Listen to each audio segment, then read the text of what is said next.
Hi all. Right, back to my attempt to play through of Empire of the Sun using the Japanese as the Erasmus bot. This is just the first card play still. So, yeah, I've not looked back on the footage yet, and like I say, you might never see this anyway if it turns into a shambles. Okay, so we had 5 activations. We needed, our priority target was isolating Southwest Pacific. It has an air unit there, which is obviously exerting its zone of influence. So we want to take that out. It's got a strength of 10, but it's only one step. So we need 10 damage. However, we're looking for a quarter result, which sort of works out at 40. But we worked it out on the card. It says 37. So we need 37 points of combat to take it out. However, we also need to look out for note 3 when you're activating the units for the target, and the task force composition has, if reaction is possible, take into account enemy reaction forces that can reach the target to calculate the strength required. So, I was having a look at that, and also I'm also remembering back to the example of play, which I might actually look up from time to time as well, just to remember myself. There's an air unit in there, and that's obviously part of the battle, so it's not going to react. The other air units I was looking at are, there's this guy here I forgot about. There's an air unit in Malaya here, but it's got an extended range of 4, so it's normal if it's going to participate in a battle, it needs to use its normal range, which is 2. So it's only going to get 2 hops at 2. So I mean, it could fly here, but that's kind of that. So that's not an option. I didn't actually consider this guy, but and then there's another air unit up here, which could be activated by C Pac, but again, it's only got the range of 2. It can't get there. These aircraft are rather weak for what we're wanting to do. Now, however, there is 2 naval units that we could use, and I say only 2 because at first when I was going through the playthrough, what about this guy? But there's not it's got to be a joint HQ that can activate Dutch units. That's right, isn't it, Grant? I think that's right. That's the wrong one. To activate Dutch units, the only thing that can activate them are a joint HQ, and that's why you want to maybe get that ABDA on the board, which is probably what we'll do when with Arcadia Conference card when it gets round to our turn. So that leaves the only other 2 naval units there, and they could certainly be activated, and they're in supply of this. I mean, this one could be from this HQ. In fact, to be honest, they can both be activated by this HQ, and I'm pretty sure when we looked at this before, because I wondered about that. Remember, we've got a zone of influence too, so it cancels it out, but this is a bunch of carriers which kind of shuts off this area to come down. But I think, and this is how I took it, that I could trace, because that's not, I mean, it says if you're tracing across a land hex, well, between that hex and that hex, there is a wee bit of water, so this is how I looked at it the last time when these were able to be activated. So if I've got that wrong, let me know. I mean, nobody commented on it before, but to be honest, I didn't really get a lot of comments on the example I play. So, I mean, maybe for the fact that I was just reading it out of the book and setting it up as it said in the book, maybe that wasn't of interest to people or not. I don't know. But I clearly wouldn't have made any mistakes, I don't think, because if it was me making the mistake, it was always a mistake in the book. So, but I did talk about this last time, because if I'm wanting to trace supply to this guy and activate him, I've got to be able to do it from, well, if I'm doing it from there, it can go 1, 2, 3, 4. Now, I can't go into this hex here because they exert their zone of influence out in here.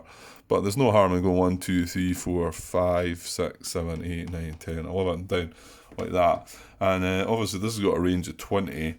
And yeah, I think I can trace it into that hex.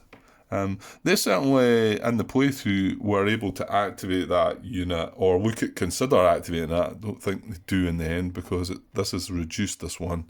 So unless it goes... See, it can't go through this hex, but here's the thing. Can it go 1? Could it go 1, 2, 3, 4? I mean, that to me looks like it is crossing the land. So I'm not sure if that one is as well, because it's just that wee bit of water at the bottom that makes me wonder if it's doable. If it's not, no, hang on. It could it not trace? It could certainly trace into this hex, and then this hex, because remember that's cancelling out the zone of influence, the air unit. That this is what we're trying to take out. So there. Look, it can't go across that because that's one of the dodgy hexes. So actually it can't get through that way. I'm not so sure it would be able to go all the way around. It definitely, the example I played definitely uses that HQ to consider it. I'm sure it does. Of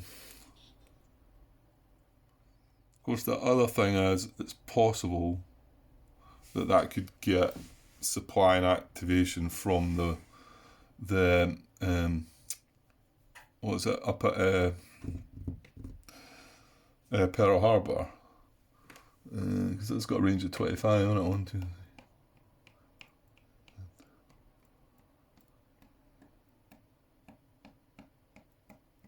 Yeah, it's just 25. Is there zones of influence? I don't think there is. I don't think it's going through any zones of influence with that as well. So it's possible it was looking at that. But I would like to know if this hex, if this would be an allowed trace, supply trace from the HQ in through this hex. Yeah, anyway, okay, right. I'm spending far too much time at that. There's going to be a lot more complicated things to look at as you get on in this, Grant. So let's get past this bit. So in my view, let's just say it's from the southwest. The Central Pacific HQ, away up there. Let's just say it's from that. This guy can certainly be activated from this HQ and the Malayan HQ as well. But obviously, yeah, if you're going to react, you're going to pick, you can only pick one HQ.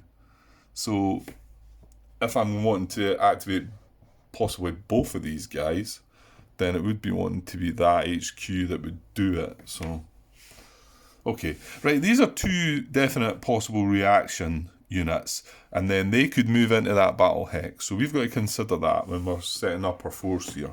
Now, the other one was this bomber. Now, it's got a range of 6. It's a long range bomber.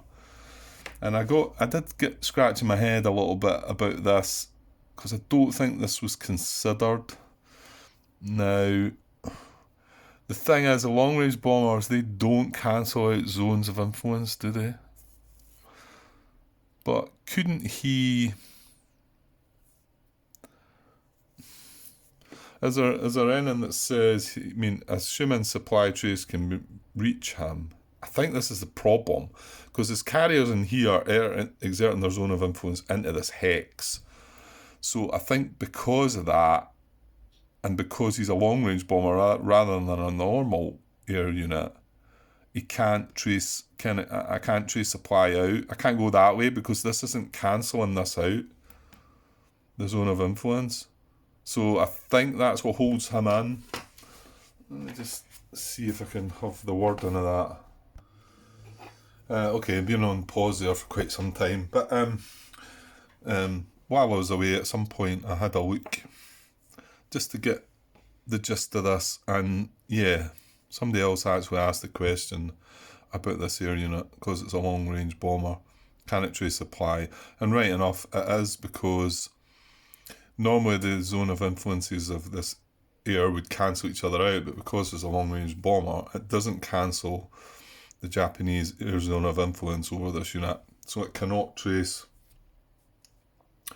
a sea supply out of that hex at all. So yeah, so he's kind of stuck. So that rules him out. So, but we still do have these two. Yeah, that can get activated. So, and then both of them could reach. Well, that's a point. Can this unit actually? Well, it's 10 movement points, isn't it? Because the cards are 2, so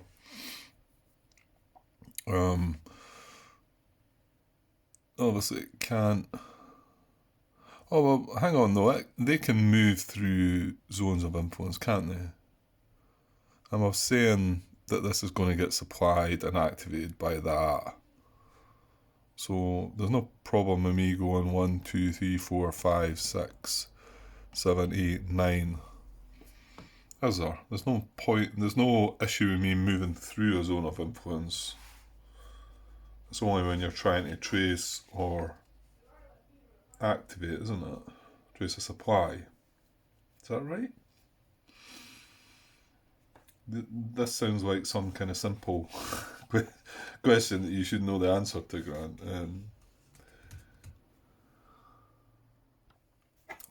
Yeah, I'm feeling like that's fine. So these two can actually move to this hex, Manila, isn't it? Manila. So oh, sorry. And of course, if this one was to move, and we've got 37 points worth of strength to take that air unit out, we can still do it because this is a single step. We don't need to. We can hit the air unit first, and then hit this. It's not that we need to damage this first because it's a single step. That's what came up before. However, this unit, if it moved in, we would need to hit this once before we could hit the air unit that we're trying to take out. So that then means that we need to bring a wee bit more strength along. So we need to bring 10 plus the 4 from this. So we need to bring 14, and then we need to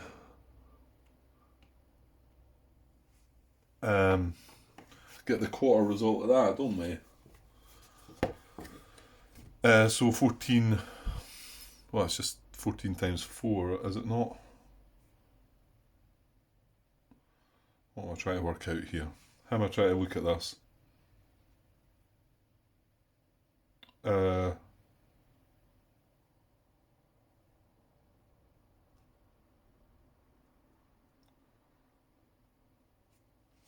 getting lost here.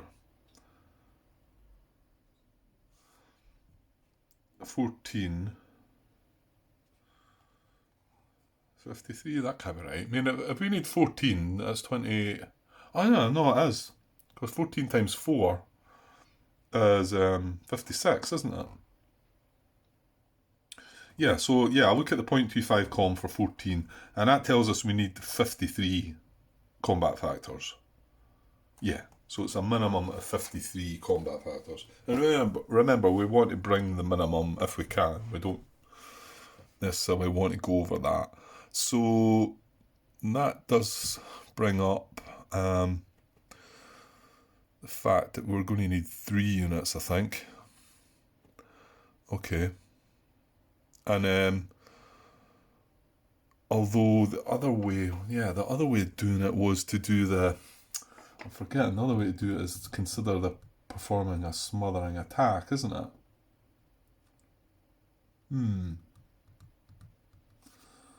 So Right, but how do we decide between the two things? Because I'm saying there I could bring 53 points combat factors along to make sure that then I suppose we would not even move that unit, because we would realise that there's too much strength there to even do anything about it. But the other thing we could do is come down and attack, make an attack on this unit. That's probably the better thing to do, though, isn't it? Because why not? I mean, we'd have to activate another unit to come here anyway, so we'd have 3 units coming in here, but why not have 2 units attacking here and then pin that other unit and possibly even eliminate that unit if we get the right dice roll? Yeah, that makes more sense. So this is the part in the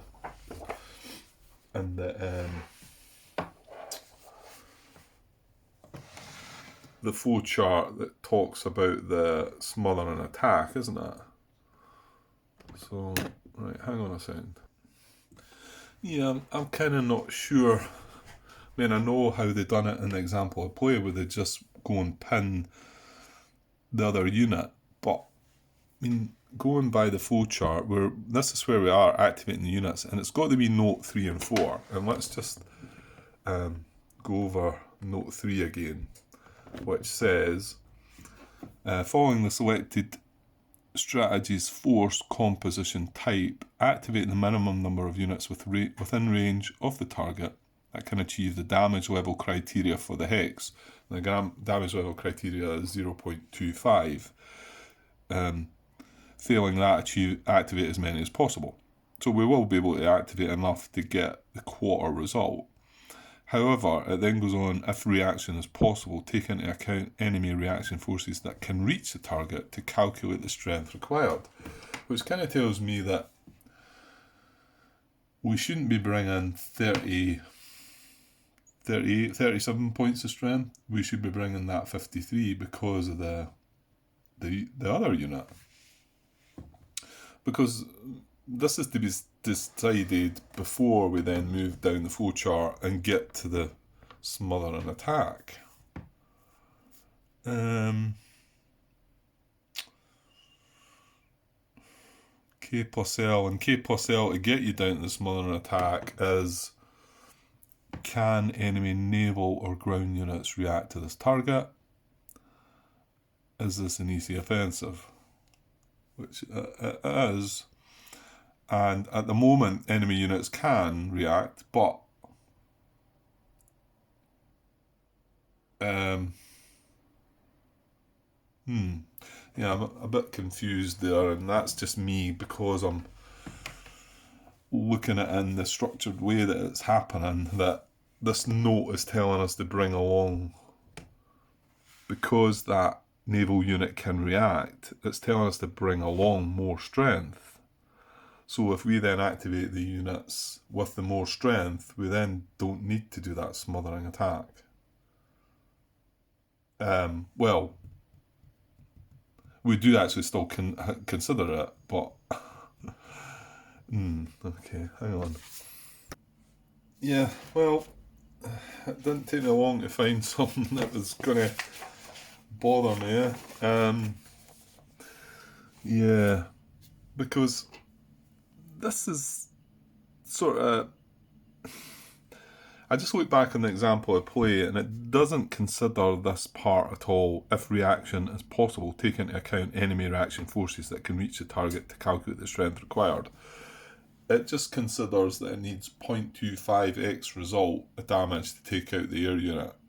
Then, when it moves on and comes down here, do you have enough activations? Do you have enough strength? Yeah, move the units, and then it hits K plus L, which is, like we've just said, can enemy naval or ground units react to this target? And is this an easy offensive? Well, it is an easy offensive.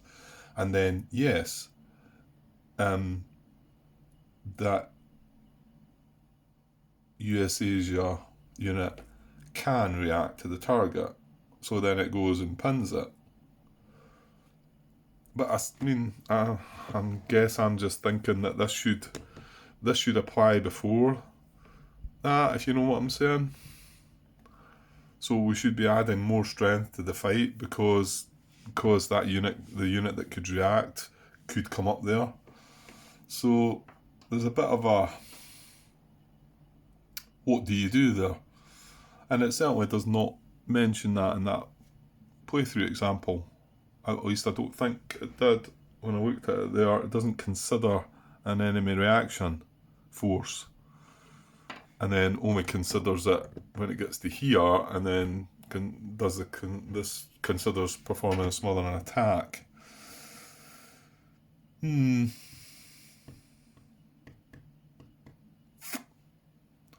So yeah, it's a bit annoying to see myself which one should I do, you know. I think the only thing I can say from that is probably the best way to do it is, like I've just described, is probably to consider this smothering attack rather than put more of a force on this target to stop this unit from considering reacting. Why not just attack this unit? There's a chance we could eliminate this.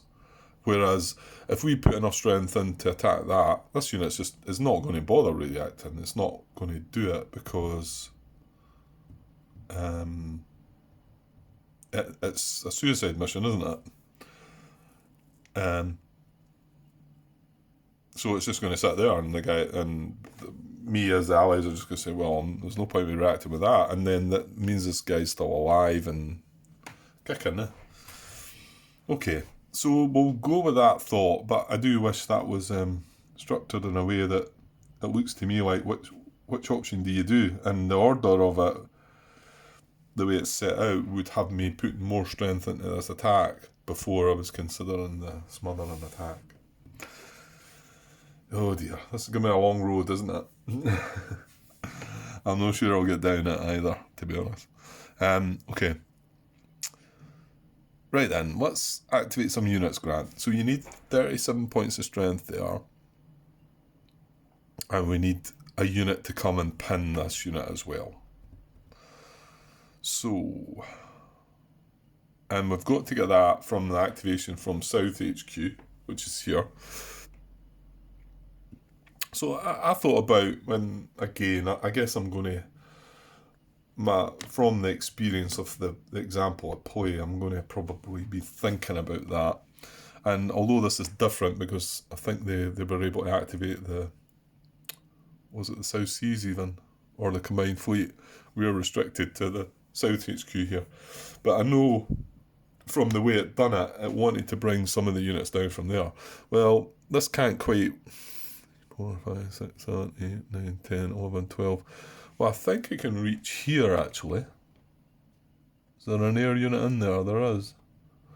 That's one of the non-elite ones, though, isn't it? We really want to grab the meteor ones, but we're not going to get across to here, and there's 2 of them there. In fact, I think there's 2 in there and 1 there as well, so there's 3 in there. However, I did count that I could reach 1,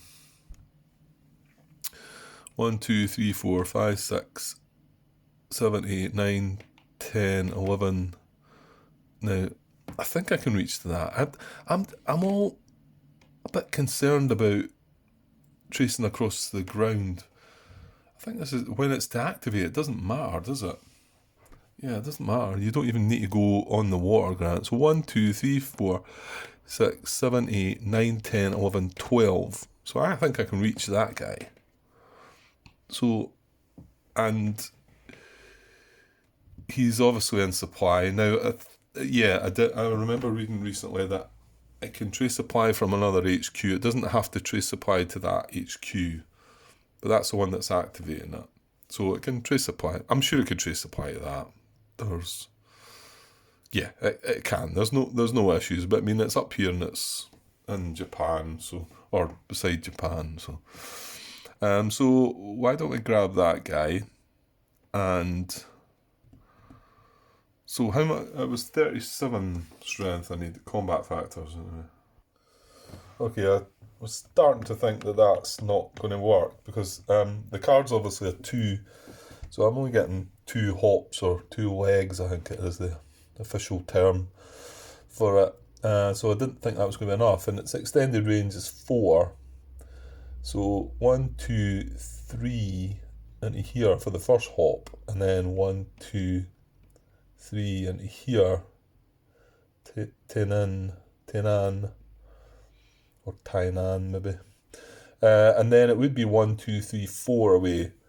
But I've got to remember that's only then going to be half strength, isn't it? So maybe that's not the right choice.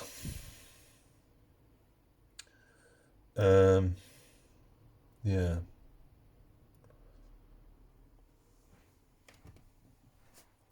Look, I'm struggling already.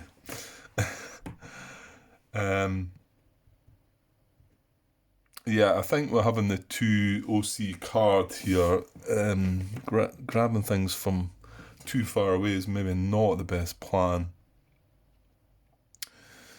What did I say? I needed 37, yeah.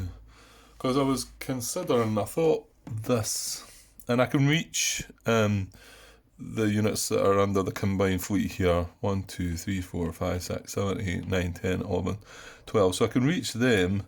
So I thought about, what about this guy? He's a 20. So I think I'm going to activate him, and he would go 1, 2, 3, 6, 7, 8, 9. He can reach that just. He needs, obviously, he's got 10 movement across the sea. So that'd be 20, and I need another, what do I need? 17. Ah, that's typical. This guy's 16, look, he's 1 short, isn't it? Was it 17 I needed? His strength is 10. Core of 10, 37, yeah, it's 37 I need at the minimum. So, I mean, I know I could just use this guy, and that would be fine, but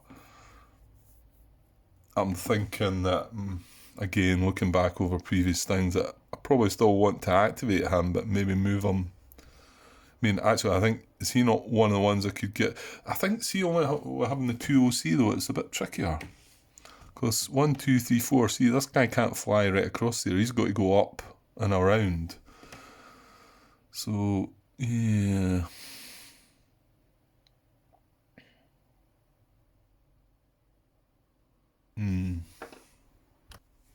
Yeah, you know what? I think I'm making it a bit too... Let's just try and get it simple to start with, Grant. I mean, I'm going to make terrible decisions here anyway, so... But this is for the bot as well, so I'm going to have to, trying to get the best I can here. So if we activate this unit, then basically he doesn't even need to move. He's in range. So activating him. So that's me activated 2 units down to 3. And that would bring in 44. See, I don't need as much of that.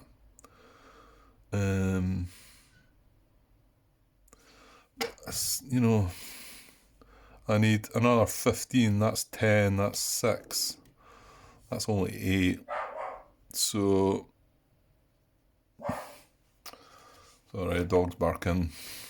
I'm sure you noticed. Right, what was that? That's 12. Let's see, that's 13. Yeah, that's not enough either, is it? Oh. Grant, if you get that air unit and that air unit, that's 38. Yeah, that would do. I just wonder if I want to bring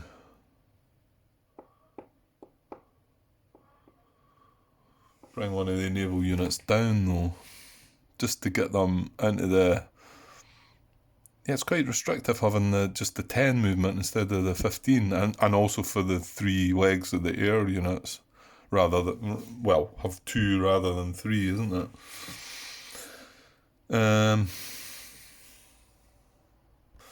Right, yeah, I've just been trying to work out what I want to do there, because I realised, obviously, this is a 16 and 22 is 38, which is perfect for that. And this guy can just as easily fly, because he's got a normal Normal range of 3. Well, his extended range is 5. He's got quite a good range, hasn't he?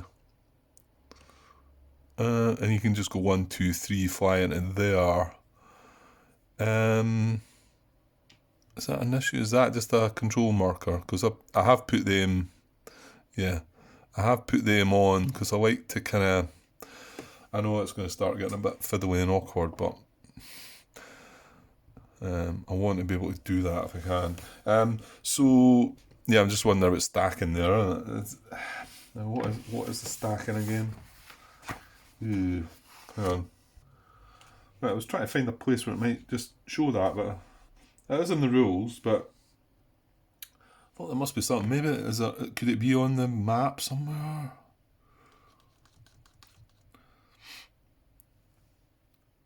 I don't know. You would think it possibly is somewhere. Yeah, I don't see it. However, naval unit stacking is 8.24, and it says in there that naval units, 6 naval units can be stacked together when they're not making an offensive. I think when you're in an offensive, you can have an unlimited limit. Don't quote me on that, but I think you can have as many as you want. And then, because you've got post-battle movement, where they then have to decide where they're going. And then air unit stacking, it says, this is 8.34, no more than 3 friendly air and or ground units of any size may be stacked in a hex. And it starts that rule off by saying, during an offensive or battle, any number of air units may be stacked in a hex. So, obviously ground units wouldn't be, because ground units don't get a post-battle movement. So anyway, so it's 3 air and or ground, and then 6 naval. So we would be able to put another, well, like I say, because this is an offensive, we could move that air unit into there, and then even if this was 4 or 5 units in it, and as long as we post-battle move them away. But I kind of still feel like I want to bring this down. And I know it's then overkill by a little bit, but not by much. But I think just because we can stretch out to grab that guy to bring him down, and then post-battle move him maybe to somewhere a bit more central here. Because I don't think I'm going to be able to throw too much. Oh no, yeah, I worked out a plan. I did work out a plan. So I've got 3 more activations. Now,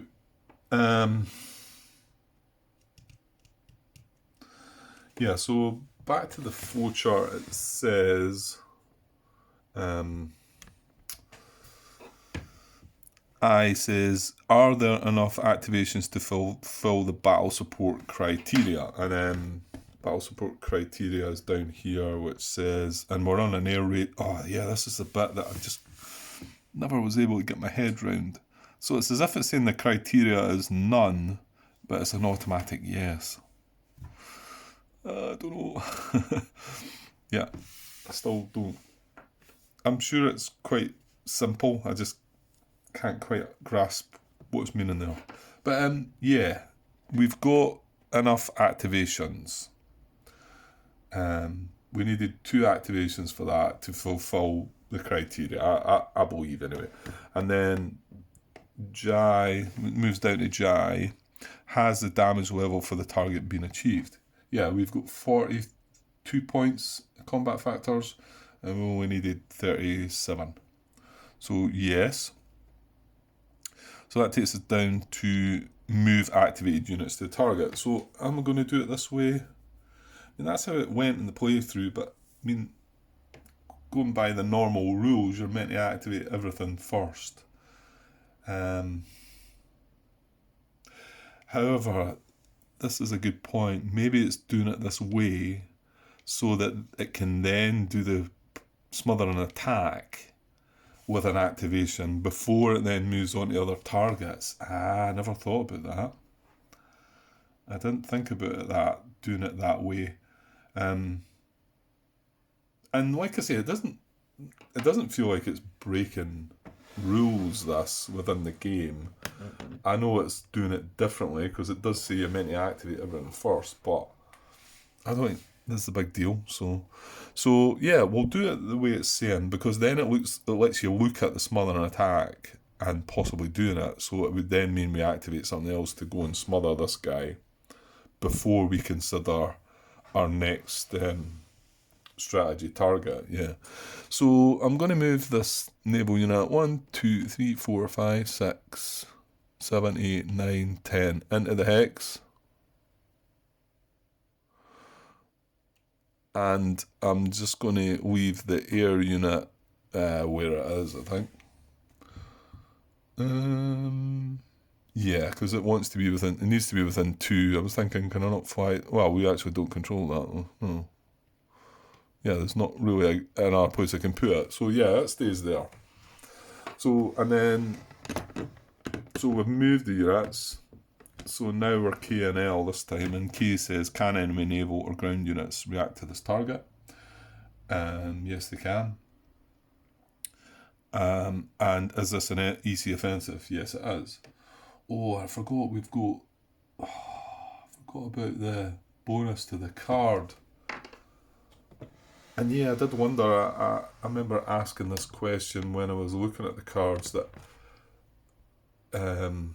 would you consider this long lance torpedoes bonus, which says Japanese CACL and APD naval units add 2 to their attack strengths for the duration of this offensive?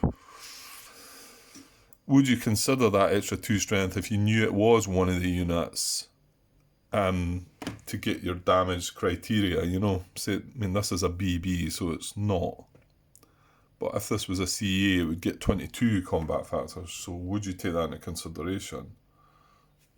I think you should, because you're definitely using that card to do it. So yeah, I would allow that, I think. So yeah, so getting back to where we were, and K plus L. So K plus L is a yes, and we'll look at the naval unit that can react. Well, I've pointed out to you already. So consider performing a smothering attack, and then it says see the CDSS, and then a smothering attack is just, that's on page 6 of the CDSS. Is when one or more air and or naval units are activated and move to pin an enemy unit or a stack of enemy units by attacking the hex they reside in to create a battle hex or hexes other than the target hex. This can only be done during an EC offensive because more than one battle hex is required to be made. So I'll not read the rest, but it's there anyway. So yeah, and this is what we were trying to discuss. So this unit here, I mean, although this one can react as well, it's not going to matter because we're just going to ignore it and still take out the air unit. So there's no point in that one. This one, however, would come, and we would need 8 more strength. Well, no, we'd need more than 8. I'm forgetting, because we need a quarter result. So it would be 8 times 4, wouldn't it? Is that right? Hang on. Yeah, sorry about that. Yeah, it would be a 4 times result, but it wouldn't be 8, because what we need to do is reduce this first. And the reason for that is we can't eliminate a unit in the hex until everything's taken a step loss, until they're all on the 1-step side.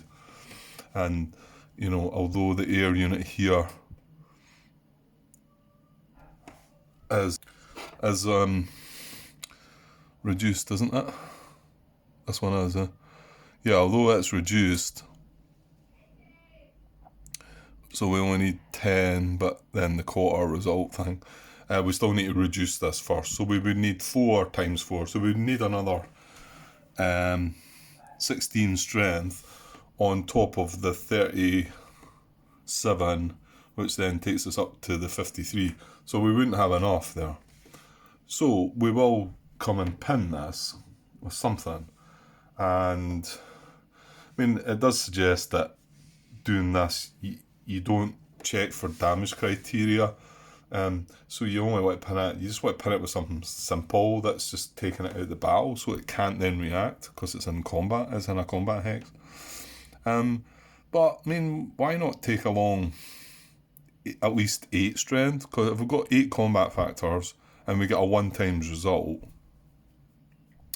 then that would eliminate it. So that makes sense, doesn't it? So let me have a look. Okay, well, just look at we've got the Zueho here. And I don't know if this might be it might well be copying what's happened before. But it's got bang on the 8 strength. And the thing is, if this, actually, when you get what's the best result you can get on the air naval? You can't get a double, can you? No, you can only get a 1. You can only get a 1 times in the air naval. So the best this could do is, well, the best this could do damage wise is 2 points the damage, and against our 8 defense, it's going to do nothing. However, you do have that. Is that what you do get the critical hit, don't you? Yeah. So if he does happen to roll a 9, then it would actually damage this Zueho. But you've got, you can't. You've got to take your chances with some of these things, I think. So I think we should activate the Zueho, considering the smothering attack.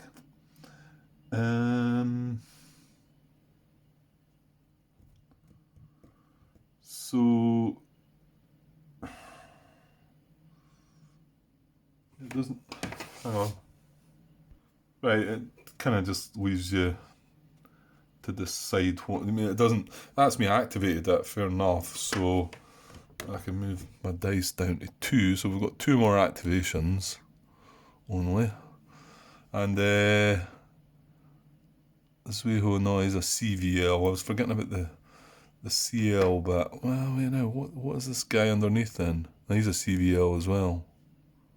Because he has only 6 strength, but if he was getting that +2, yeah.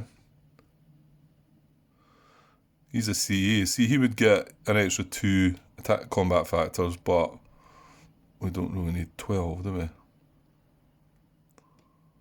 And yeah, okay. Right, so I'm going to activate this Zueho, and then 1, 2, 3, 4, 5, 6, 7, 8, 9. Oh, he doesn't need to go right hand, does he? Because he's a carrier.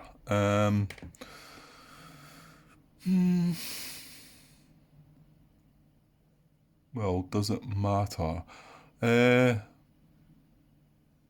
don't think it matters, does it? I'll just put it there, I think, then. As long as it's within range, which is, it needs to be 3 away. So that's kind of 2 away.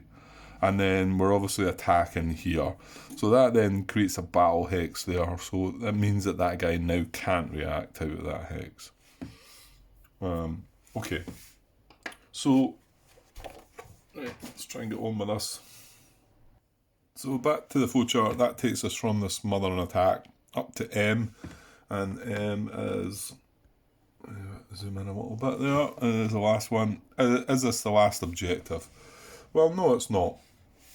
So then create a new force for the next target, and then we just go back to the beginning of this chart.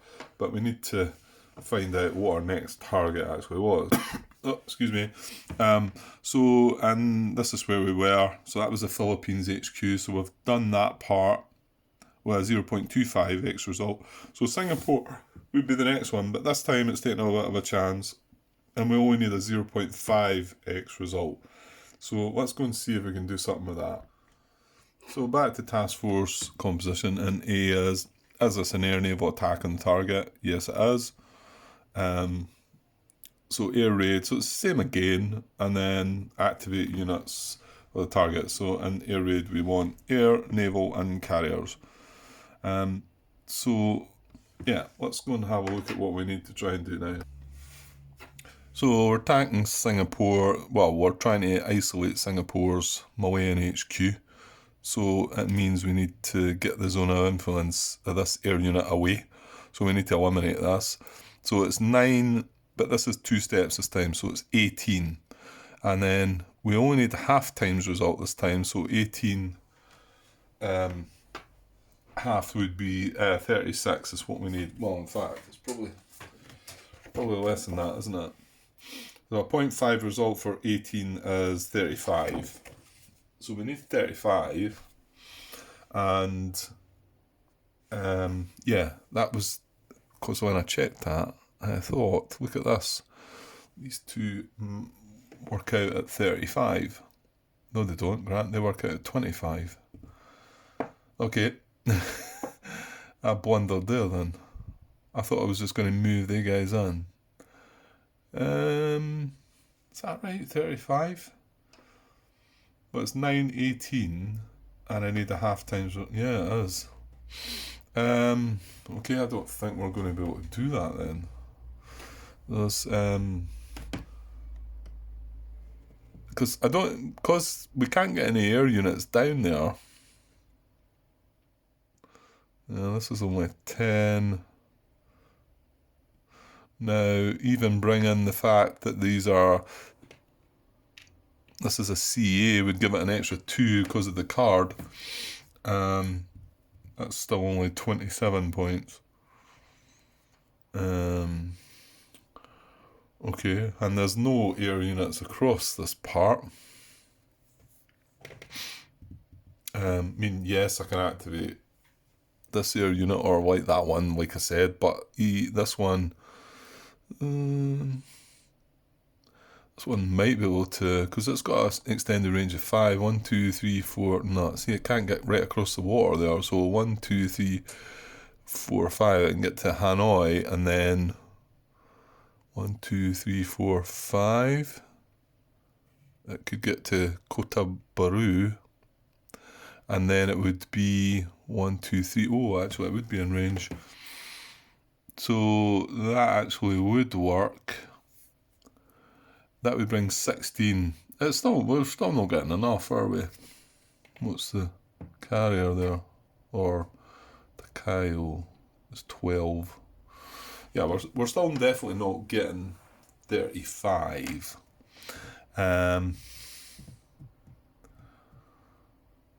So what did we do there then? Well, I guess that brings us back to the note that says, feeling that, activate as many as possible, Activate the minimum number of units within range of the target that can achieve the damage level. So I guess we've only got 2 activations left. Can we get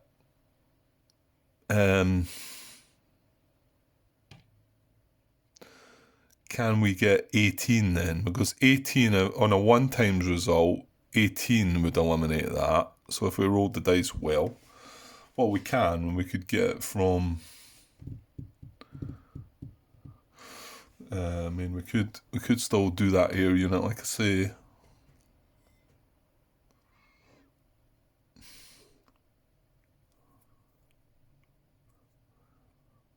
Yeah, just realised there's another one of these guys just at the other side. Never noticed him.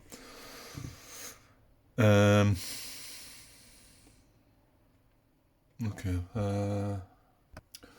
Okay, I was just looking at. I thought at first I'll bring this guy because he's within range, but I can't quite get him. 1, 2, 3, 4, 5. He's first step is to there, and then 1, 2, 3. Oh, have I counted that wrong? 1, 2, 3, 4, 5. 1, 2, 3, 4. Yeah, I can't reach from there, can I? 4, 5. No, I can only get to here, and then it's out of normal range. It would still be at extended range, but then that would be half. Well, actually, that would probably be fine, wouldn't it? Because half of that would be 8, and then I'm going to clearly have to bring one of these guys on. So, and we're only really trying to get 18 now, aren't we? Because we can't get 35. So a 1 times result would be 8. Well, 18. 1 times result on a 9.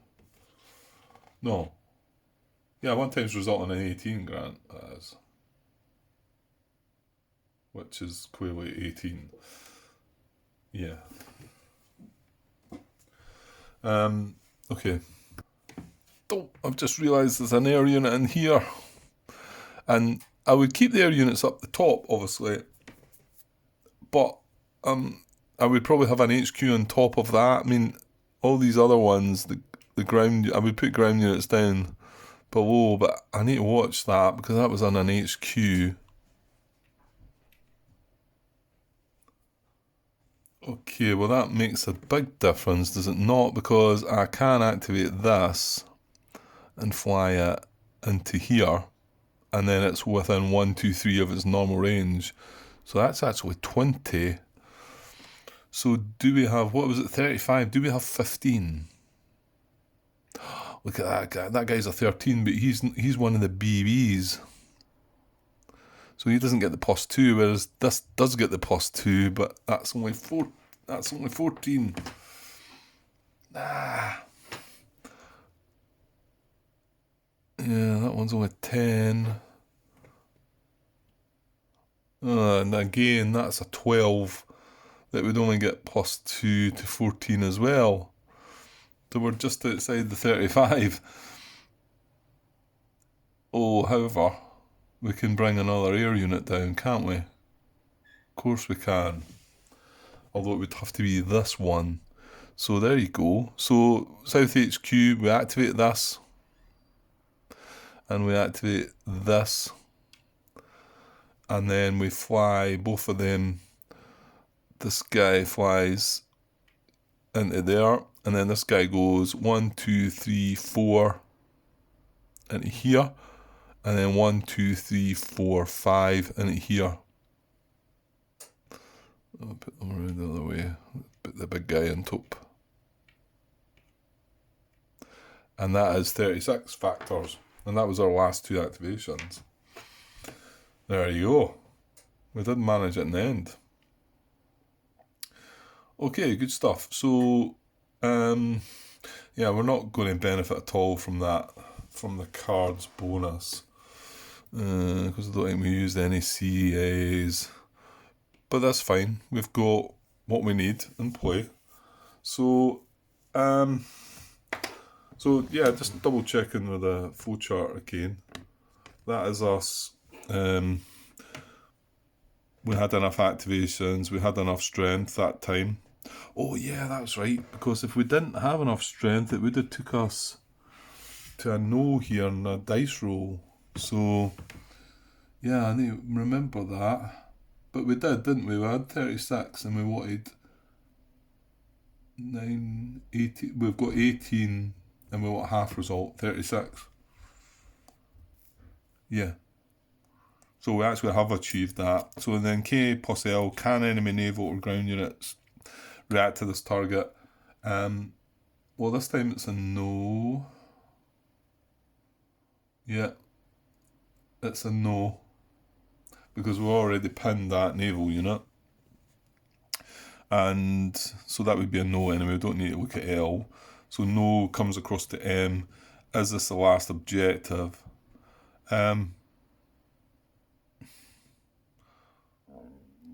Well, it's maybe not the last objective, but we're out of activations. So I'm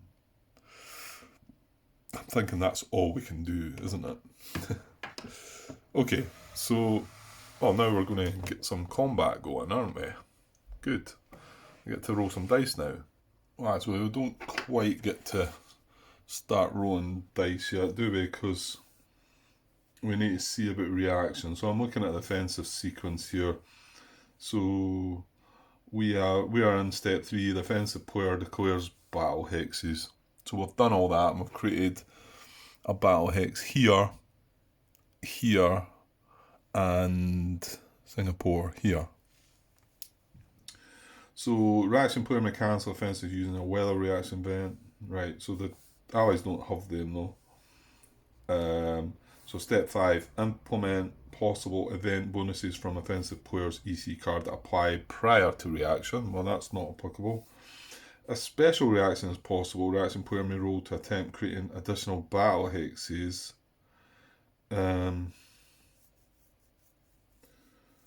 That's not the case, because although we're maybe moving into zones of influence, we're creating a battle hex anyway. Yeah, I think that's only when you're moving into an empty hex, isn't it? I think. So, yeah, but step 7 is the one, I think. The reaction player attempts to change the offensive's intelligence condition by playing an appropriate reaction card, or as an alternative, make an intelligence die roll. If at the conclusion of this step, the offensive intelligence condition is surprise attack, skip to step 9. Right, well, let's see. I've not actually looked at the allied cards yet. We know we've got the Arcadia event, but we should probably have a look at the rest of them. So, the Arcadia conference, yeah. So, well, we don't need to set these out in any particular order, but okay, so three political cards, including the Arcadia conference, Victor plans. Right, this is some offensive cards. So anyway, we've got these two. This is some kind of special card, isn't it? That causes a reshuffle. Oh, that's to give inter-service rivalry. Well, that's good. I think we want to do that. Just mess about with them. That'll be annoying for me to try and work things out even more, though. And then you've got submarine attack here. Oh, well, this could be play during an offensive prior to combat against any active Japanese naval units, or against any active Japanese naval unit if no battle hexes are declared during the offensive. On a die roll of 0 to 4, Japanese lose 1 naval step. Japanese chooses.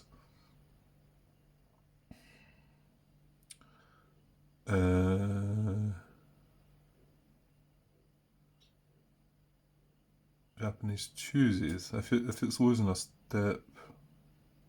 Okay, hang on. Play during an offensive prior to combat against any active Japanese naval units, or against any active Japanese naval unit if no battle hexes are declared.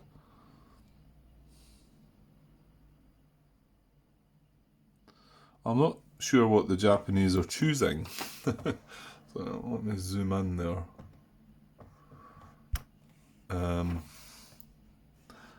Japanese lose 1 naval step. I mean, I think I can only target 1. Or is it saying... hang on. Play during an offensive prior to combat against any active Japanese naval units. Could it be if they're in the same hex? There's 2 of them and we're targeting the hex, and then they would get to choose which one takes a step loss. I think so. Yeah. So, and then also this replaces itself with another card.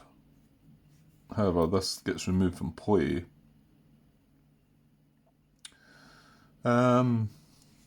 This does sound like quite a good option then, doesn't it? In fact, if we...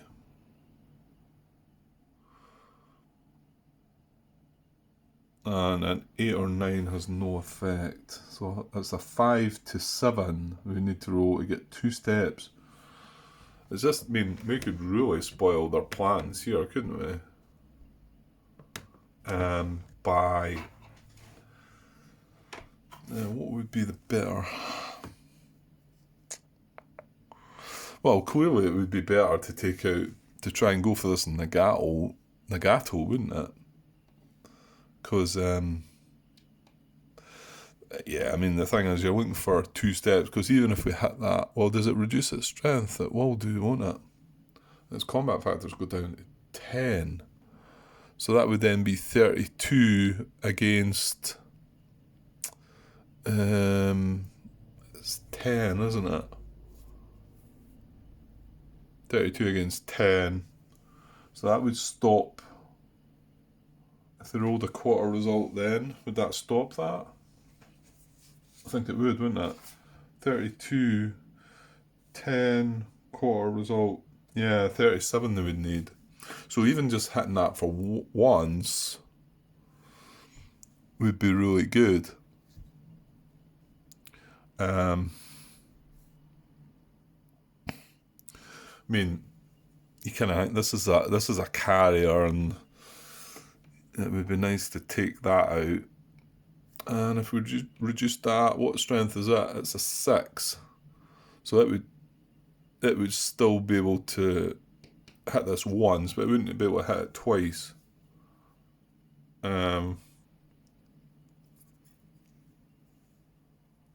But it feels like this is the better one, because this could actually spoil everything that they've just done. Yeah, I think so. So I think I'm going to do this. So do I play the card? Well, that says I've got to play it during an offensive prior to combat against any active Japanese naval units.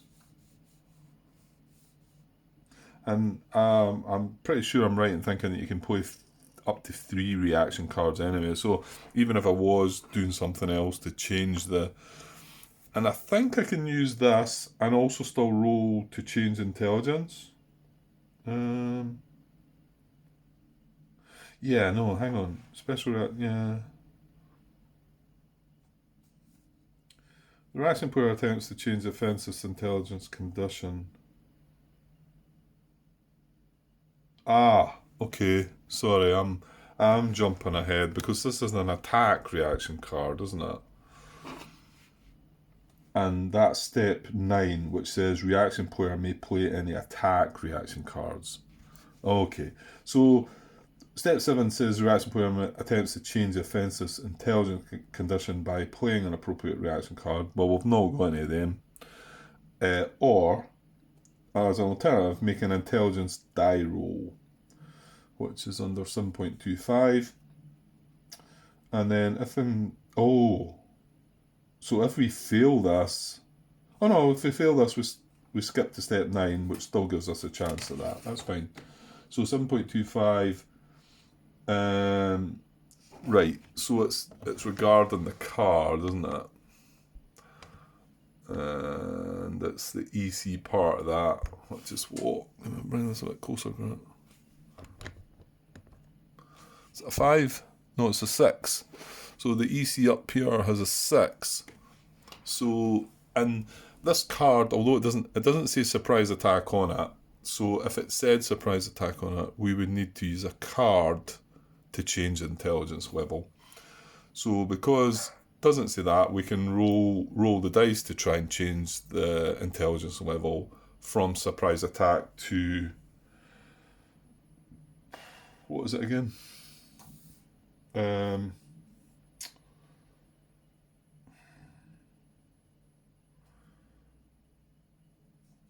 I can't remember.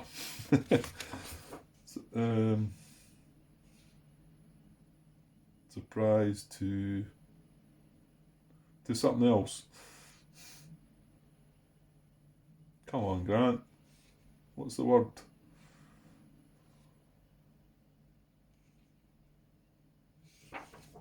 I can't remember. I want to say intercept, but is it intercept? For some reason, it doesn't sound right. Well, whatever it is, it takes away from surprise attack, and that's a good thing, because surprise attack means in an air-naval battle, and it only affects an air-naval battle, doesn't it? Surprise attack. They get not only do they get a +3 die roll modifier, however, they also get to attack first. It's not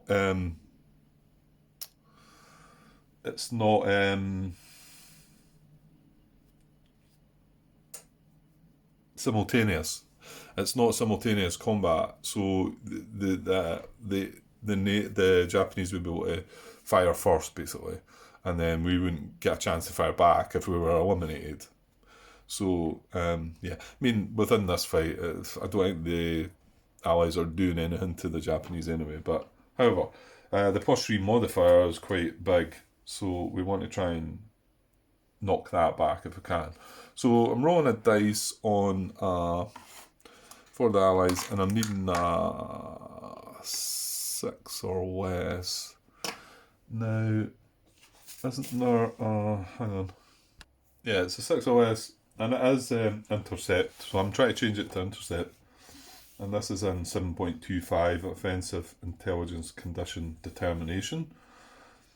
I'm just looking at, there is one way, and this is E within that rule, 7.25E. There's one way in which the intelligence die roll may be modified.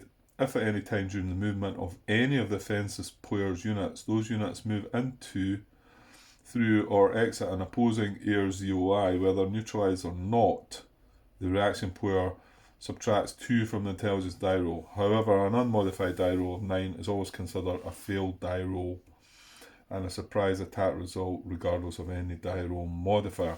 So yeah, they would have moved into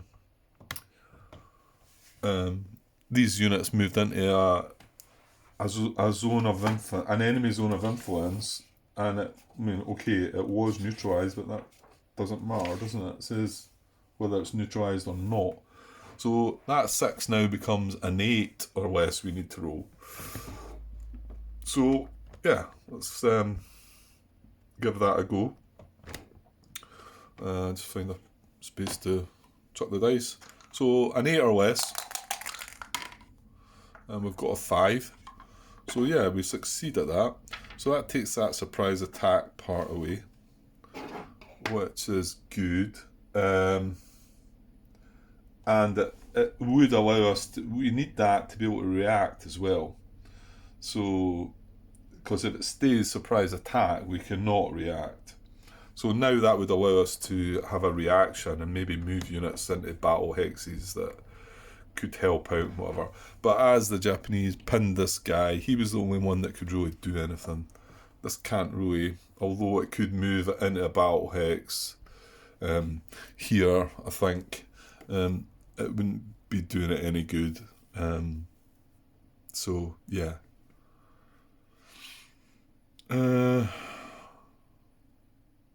Yeah, so okay. So, and then step 8, the reaction player activates and moves units to participate in battle hexes either declared by offensive player or created by a special reaction. Well, I was just thinking there that no, there's no point still moving that up because it's a weak unit. Because I'm thinking if I can take that Nagato out with my submarine attack, would that benefit, that unit being in there? But it certainly wouldn't still. So yeah, okay. So, and then step 9, reaction player may play any attack reaction cards. Well, I think I'm going to go for this. I think we're going to play this submarine card. Yeah. So, why have you put it way up there, Grant? Let's bring it down so we can see it a bit closer. So yeah, and we just don't want an 8 or a 9, do we? Which is no effect. So we're going to target the Nagato, and it says any active Japanese naval unit, or against any active Japanese naval unit. No battle. Well, there is a battle hex. So yeah, that's an active Japanese unit. So we're going to target that. Ideally, we're looking for between a 5 and a 7, because that would lose 2 steps. So I'll just zoom out there a bit. See what we get. Oh, bingo, a 7. So that is indeed lose 2 navals. Japanese lose 2 naval steps, and it can eliminate a unit. So it says the Japanese chooses, but like I say, there's only 1 unit, so this guy's gone. So that was a nice result. So, and then also he's one of the units with the wee yellow pip on the top left there. So these are pre-war units, which means they don't get to come back. They're gone. So yeah, right, where am I putting them? In there? I can't remember. No, in here, Grant. Yeah. Okay, so, and then that submarine attack card also says draw one strategy card and then remove from play if used as an event. Well, I did use it as an event, so yeah, I better not put it there. I'll just chuck it up there at the way somewhere, and I'm going to replace it with another card. So you see that? That's a China operations. China Operation Doolittle Raid Reprisal may only be played after the allied player plays the Doolittle Raid card as an event, which is allied card number 6. Move the China marker 1 box. Yeah, okay. Right, it's another political card. I suppose they're not terrible to have early on in the game and they get removed, don't they, when you play them, but we've only got this card as a sort of military event card, but there's nothing to say we can't use this for the OC value and just use it that way though. So, right, okay, so now we can move on. Okay, so the next step 10 is implement any offensive bonuses that apply after reaction. There's nothing there. And then resolve all battles, so 7.28.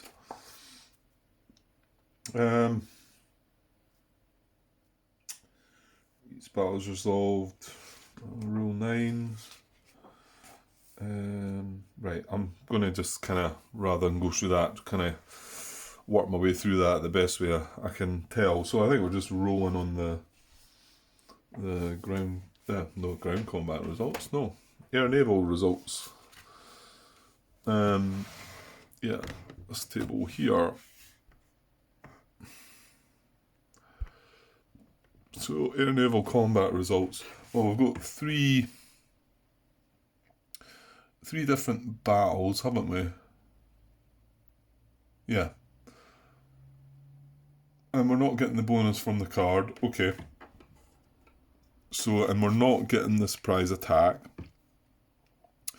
And none of the other modifiers apply, so... Yeah, and there you can see, so if I roll a 0 to 2, it's a quarter result. 3 to 5, half result. 6 to 8 is a 1 times result. 9 is a 1 times result, but it's also a critical hit, which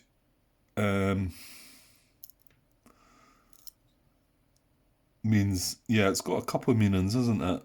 One, it can remove a step before damaging another unit, I think. Is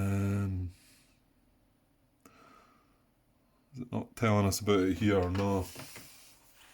Doesn't tell you there, so. And then the other thing is, if it's not got enough combat factors to do any damage, it ignores that and it actually gets to do a step loss, I think. Critical hit. So this is 9.2 air naval combat procedure, but step 6, which is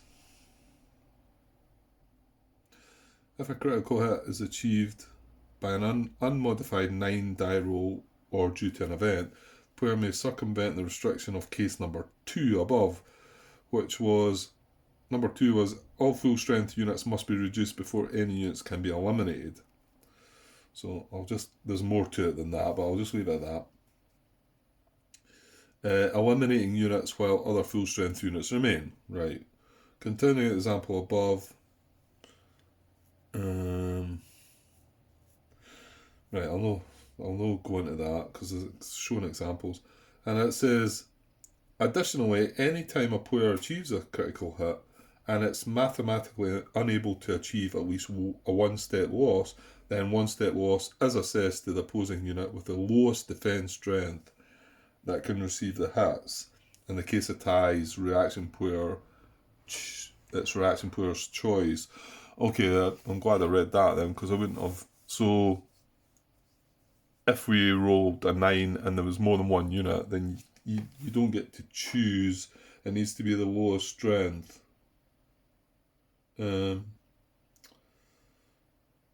the lowest defense strength that can receive the hits. Right, okay. Right, okay, let's get this. Video's going on far too long. What do you know? So we're going to do... Right, we might as well do the combat in Manila first.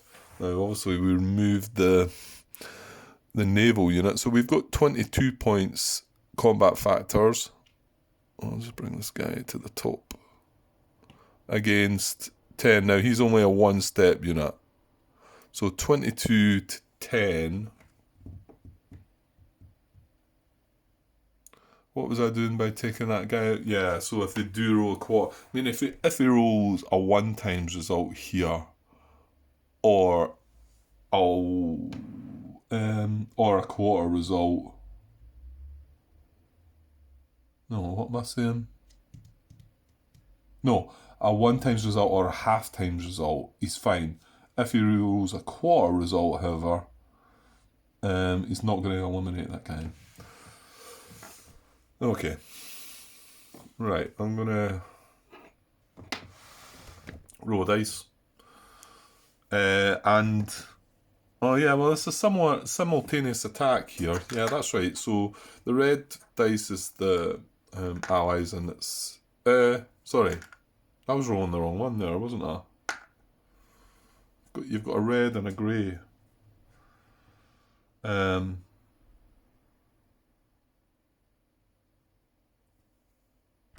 Yeah, okay, well you've got a red and a sort of grey, whitey looking dice. So I kind of thought it'd be red and blue, but I was looking at the beginning of the book there. It says it only comes with one die, 10-sided. And if there's a 10, well, I think these are zeros, aren't they? Yeah, so a 0 is an actual 0. So yeah, well we'll just use, I guess, the red for the Japanese then, and the grey one for the allies. Okay. Yeah, I kind of thought it might have been blue, like I said. Well, I don't know, I'm looking at the cards of red for Japanese and blue for... Anyway, doesn't matter. So, right, let's just roll these both together. And this is the combat in Manila. And it's just 2 air units. So, what do we get? Oh, look at this. I've got a 9. I can't quite see what that is. That's a 7. This is going kind of well for the allies up to now, isn't it? So, right, let's go and look at what's happening up here then.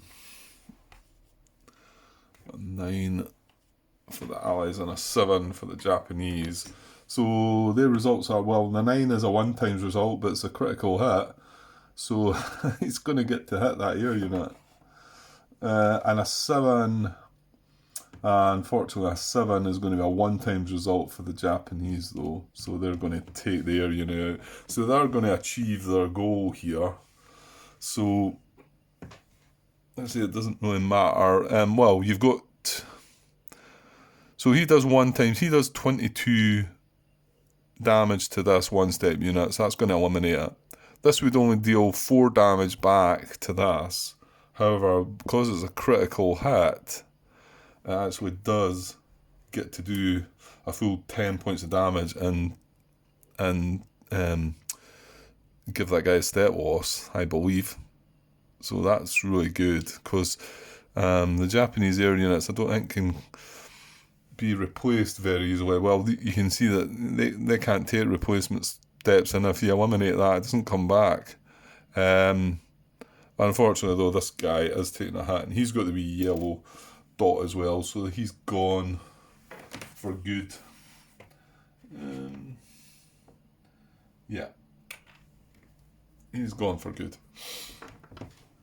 Yeah, so I mean, at least they have achieved their objective, and now isolating that.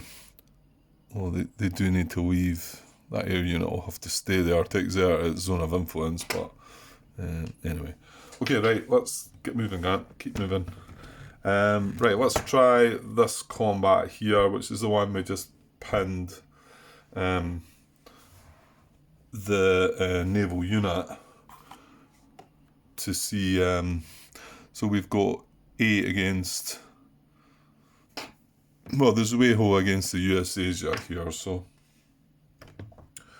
let's roll a couple of dice again. 2 5s, nice and simple. 2 5s are a half result, round up if required. So what we got, half result, so 8 halved is 4, so this is going to take a step loss, and this would be 1 back to him, so it's just the US Asia does take 1 step loss there. This guy's fine. And then the final one is Singapore. So let's see this guy now. He's 2 steps, this guy. And he's 9. And we're attacking with 36. Okay. I mean, I kind of like to show you the dice roll, but it's a bit faffing about. Well, I'll maybe do it for a while. If it starts becoming too many dice rolls and 2 3s. Oh, I'm rolling doubles well. So, it's just a half result, which is good for the Japanese because they only put a half worth of combat into that, didn't they? So, alright, maneuvering things about. So, so what was it? 36 halved is 18, so that is going to take that guy out. He's going to deal half a 6 back, so 3. So it's not going to do anything to them. So this guy's gone, and he's gone for good again as well. So that's the 3 combats, and yeah, I mean they did achieve what they were trying to do there, but I think with the submarines that we've done, taking that unit out, and not only that, the critical hit on the air unit there, I think that was a pretty, yeah, I mean, it would have been nicer if they'd rolled a quarter result there, because we would have still had the Southwest Pacific HQ active, but however, we can't hover around, can we? Okay, so just moving back now to finishing things off, so we've got post-battle movement. So here's the post-battle movement flow chart.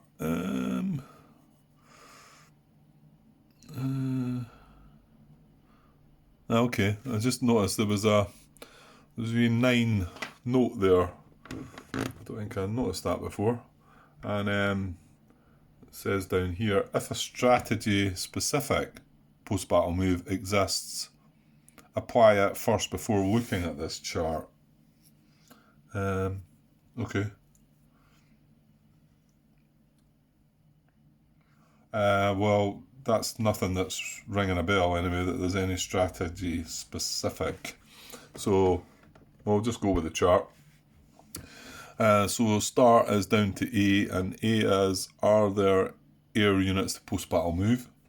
We've got 1, 2, 3 air units that were active.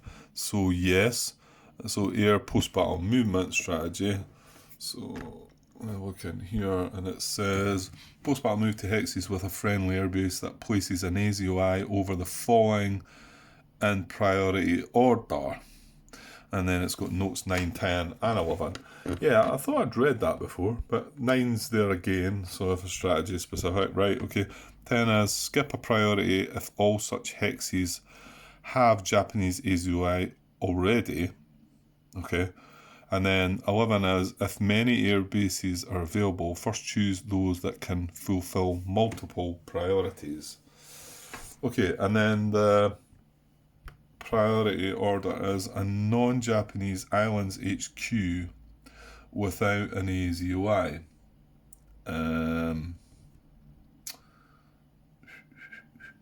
Well, the South Seas one, that's with doesn't have an easy UI. It's a way down here. We're not getting away down. Where is it? There it's there. We're not getting away down here, but it doesn't have an easy UI around about it. And it was a non-Japanese Islands HQ, which means within the Japanese island. Yeah, so that's a combined fleet. It's not bothered with that. But any that are not, I think that's what that means. I mean, truck is not. Although truck is controlled by the Japanese from the beginning, I think when it says Japanese Islands HQ, it means the actual on the Japanese islands. Like in Japan. That's what I'm thinking. Up there. So the South Seas wasn't covered, but kind of focus is going all over the place here. I don't know if I've clicked on something. It doesn't seem to be very automatic. However, the other one, the South HQ, which is here, needs to have an AIRS EOI. Now, these don't. The 2 air units that were active here are supplying that. So, one of them needs to... well, it can move. It can move to as long... Well, actually, can it move?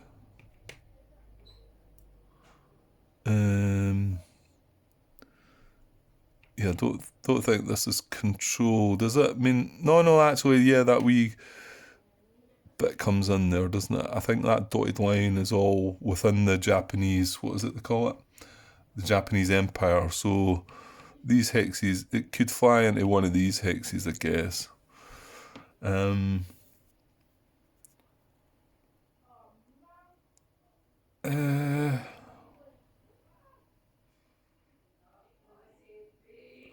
Oh, I've just realised something here.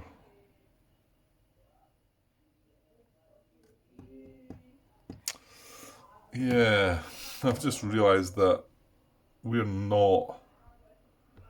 Oops, daisies, there it goes again. We're not isolating this HQ, are we? Because we've not got a zone of influence around it. So...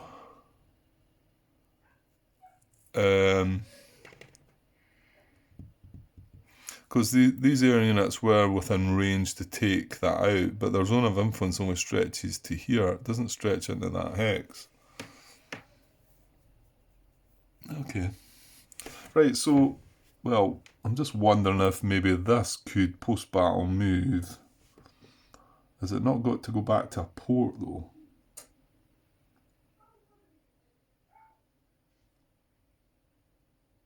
Yeah, it does, doesn't it? They can't just go up here and exert its zone of influence, can it? It's got to go to a friendly port. Hang on. That's not a port, it's an airfield. Oh, well. See, one of these guys could fly across there then. Ah, yeah. That's the next priority. So the first priority is to leave a zone of influence here. But where's the best hex for it? I mean, it could just stay there. It could fly to here. I mean, my thinking is that this one's just left up to yourself, really. It says if many air bases are available, first choose those that can fulfill multiple priorities. Okay, so an allied HQ. That doesn't quite... Yeah, because then I was thinking, well, that if I flew down to here, that would then zone of influence the allied HQ, but it's still not... It's out of range of the south. So that wouldn't work. Japanese port within allied is... Oh dear, here we go. It's getting heavy already. I'm on the first card. Actually, I think I've found something, because the fifth priority down is a Japanese ground units within Allied air zone of influence. So And remember, these guys are, at the moment, they're in Kota Baru here. So he wants to be zone of influence in the South HQ. If he's to move to this airbase here, or this airbase for that matter, actually, or this airbase, he's also exerting a zone of influence over this guy who is in an allied air zone of influence. So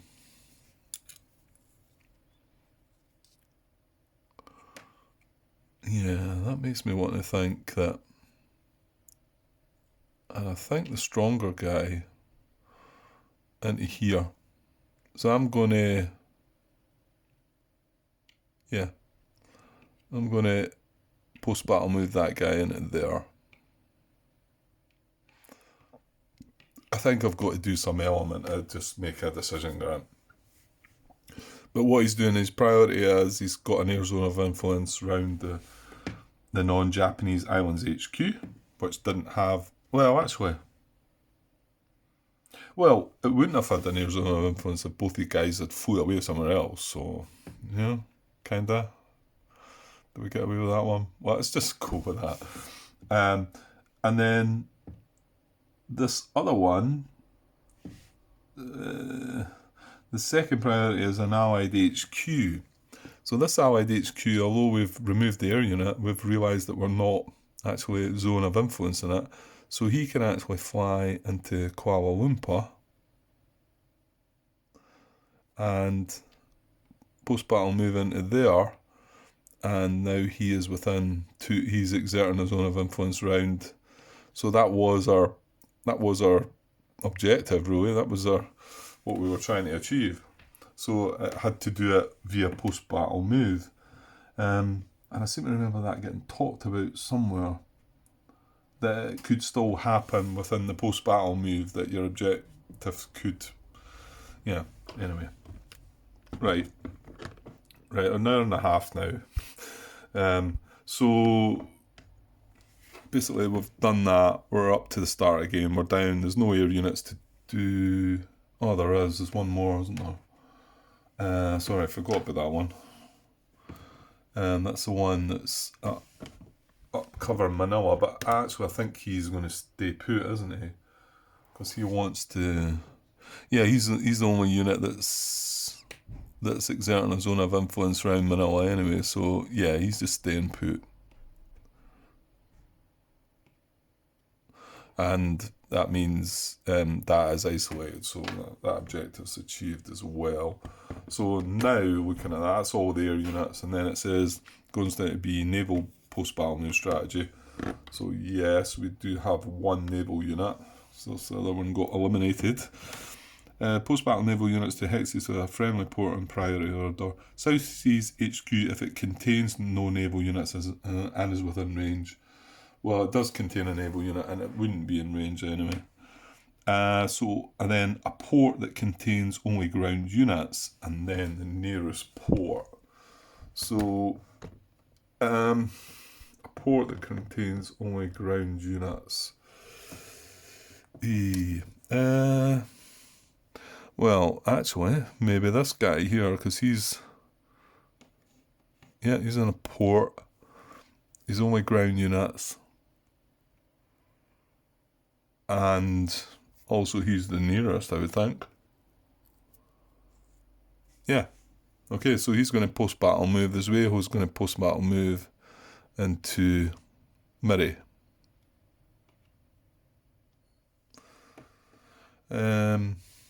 Yeah, there we go.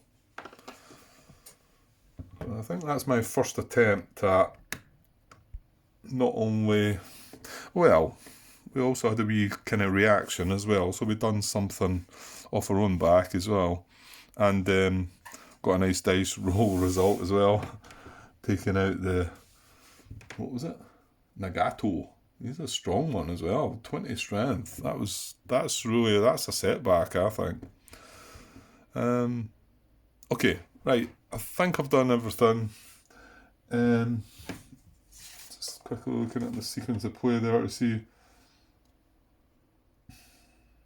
Post-battle move. emergency naval movement. I don't think that's coming in, and then that's the offensive phase.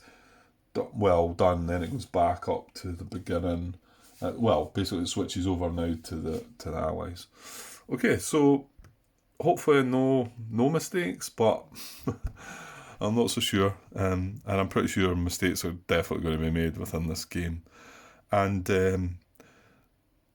because I'm playing it with very little experience of the game, I'm probably just going to let the mistakes ride, and I'm not keen on that. I don't like it, and if I can rewind the mistake, I will. But I get the feeling I'm just going to put these videos together and then just chuck them out there, because I need to know if this is going to keep me going, if I'm going to keep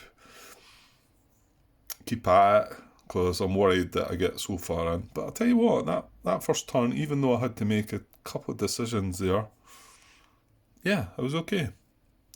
So hopefully I don't get bogged down with getting caught with, I got caught with that bit with that note, and then what was it, the suffocating attack, was it suffocating? You know the thing I mean. Smothering attack, suffocating, similar thing. And the note, which was kind of throwing me, but you know what, I made the decision round about that, and yeah, maybe I can get through it. Although that was the first card, and it was probably quite simple. So let's not get carried away. Right, I'll wrap this up, and we'll get back with the Allies' turn sometime soon. Okay, cheers.